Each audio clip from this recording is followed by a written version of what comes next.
Perseverance, bro. It's a skill not many of us Gen Zers have in spades, something the older generations love to remind us about.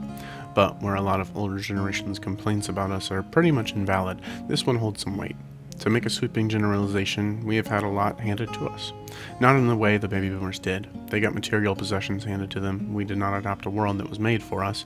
But we have had the misfortune of getting dopamine hold. Instant gratification, next day shipping, thousands of likes on your posts. Perseverance, the skill of pushing through hardship to see the reward awaiting you, is a valuable skill. It's a skill we need to learn because we were not taught. I'll tell you what perseverance doesn't mean though. It doesn't mean we need to push through hardships that we don't want to push through. For example, I recently got into hiking. I went on my first day hike last week and it was beautiful and amazeballs. You know what else it was? Fucking hard. But I wanted, more than a lot of things, to prove to myself that I could do it, because it was something I wanted to do. Something that aligns with my values of reconnecting with nature and living a slow life. It was hard, but it was one of the most gratifying things I've ever done. The feeling of accomplishing something hard is like heroin, and I wasn't serving anyone else with this goal. I wasn't climbing up a topless corporate ladder or following what my parents wanted for me. I did it for me, to prove to myself that I could do it. And my reward? A bluebird at the very end to welcome me to my victory. There was not anyone waiting at the end, clapping for my return back to civilization. Just me, a bluebird, and then a couple people beating dirt off their shoes. But I knew what my prize was. There was an intrinsic feeling when I sat back down in my car, something beautiful. I was exhausted, spent, and ready to go home. It's all about the micro victories and the journey itself. We truly do not need some massive external reward to do what we love. I'm proving that with this content I'm making. Not many people are watching. Some are, and that's amazing, and I'm so appreciative of those people, but I'm not doing it for success. I'm doing it because I have a lot to say, and I want to help people. Those are the rewards. The bluebird is the reward. It's not always glamorous. Really, it never is. Editing every frame to perfection at 3 a.m., losing my mind trying to figure out the words to put on the page. But if one person says that what I'm making is meaningful to them, it is all worth it. So there's value in the external rewards. We just need to keep our expectations low and focus more on the intrinsic value. That is what will keep you going long term. Now, when I say our generation doesn't know about perseverance, like I said earlier, it was a sweeping generalization. I, like you, have had some really tough things in my life that I've needed to overcome, but many people in our generation have fallen into the trap of negative mental attitudes. And who can blame them? The housing market is in shambles, rent is up, wages are not sufficiently up, buying property out of the question, having a family, hopefully in 15 years, fulfilling career, you're funny. I think I've proven myself wrong. We are a persevering people, we just do it silently. School shootings, 9/11, housing crash, COVID, Trump, climate change, or genocide being funded by the American people's tax dollars. All of these things have phased us, but we love to pretend that they haven't. We have silently persevered through all of these things, and it has taken a toll on all of our mental health. The previous generation's perseverance looked very traditional. Get a labor-intensive job and work until you die. Ours looks like just putting up with all the shit going on in the world and not submitting. It's a quiet perseverance, one that does not get commended. But I'm here to commend you. My mouse just died.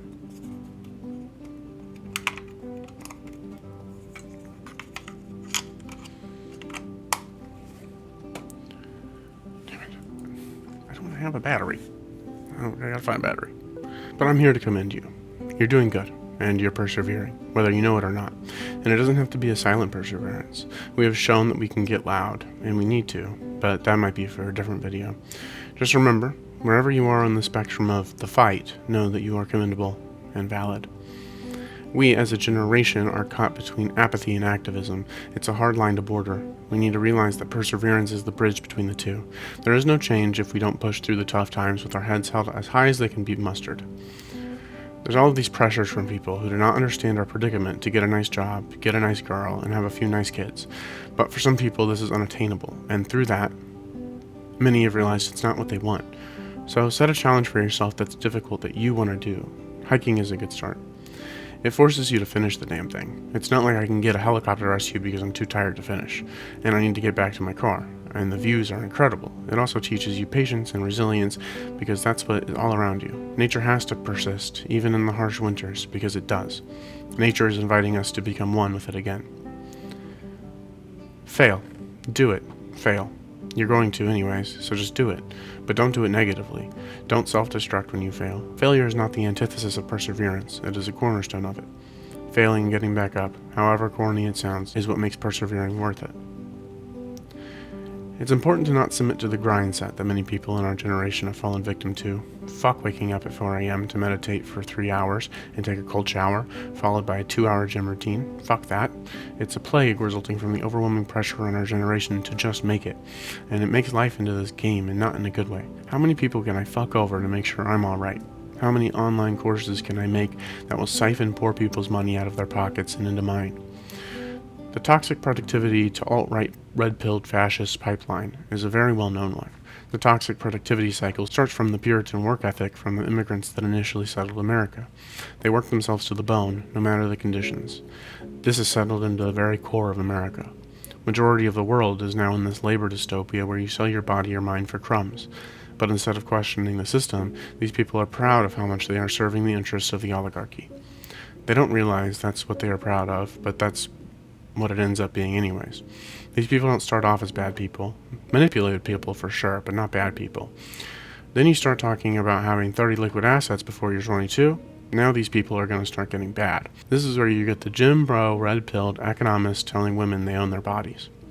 It's also so inauthentic. I almost fell victim to this trap, because self-improvement on YouTube is such a gray line. Some of it is genuinely some of the best, most life-changing advice you will hear on the internet. It will inspire you to grow a garden, or start reading more, or genuine productivity tips and things you are interested in. Then one suggested video away is a guy wearing a shirt one size too small for him telling you that it's easy to make $1 million. Perseverance is not about fucking over everyone else to lift up yourself. It really is the glue that holds everything together, sorta.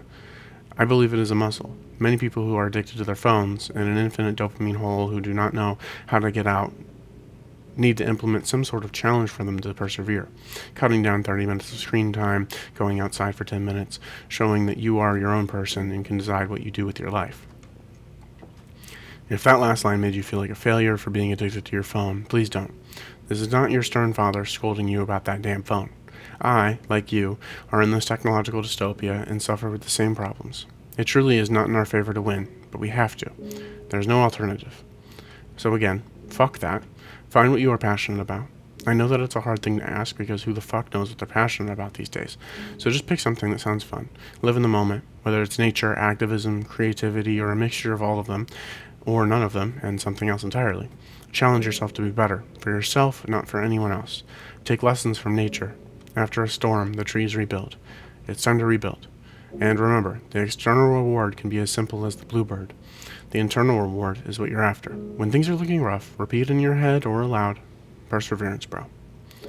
Thank you all for watching this video. It means a lot to engage with content you actually find interesting, so thank you again. Links and stuff are in the bio, and as always, the world will get better. This whole world is dying. Don't it seem like a good time for swimming before all the water disappears? You came in like some good things do, out of nowhere, dream come true, and showed me things I never knew. What it means to walk that line, and like a moth into the sun, I flew in front of everyone and burned up in the flame. Now it's pouring acid rain, and this whole world is dying.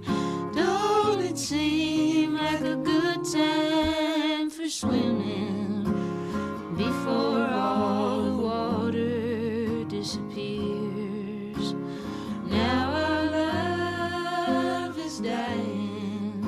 Don't it seem like a good time for kissing? One more kiss, one more kiss to last the year.